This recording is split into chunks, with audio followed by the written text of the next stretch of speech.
நாயகியே ஸ்ரீ வாராகித்தாயே எழுந்தருள்வாய். அகிலாண்ட கோடி பிரம்மாண்ட நாயகியே அகிலமேவும் தரிசனம் காண தவமிருக்க அகிலாண்டேஸ்வரி அம்சமானவளே ஸ்ரீ வாராகித்தாயே எழுந்தருள்வாய்.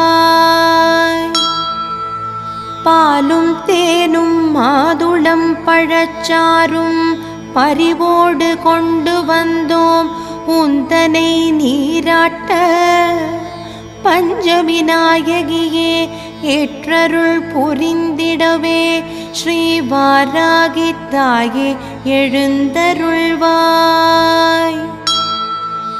அன்னை லலிதாம்பிகையின் சேனை நாயகியாய் கிரிசக்கர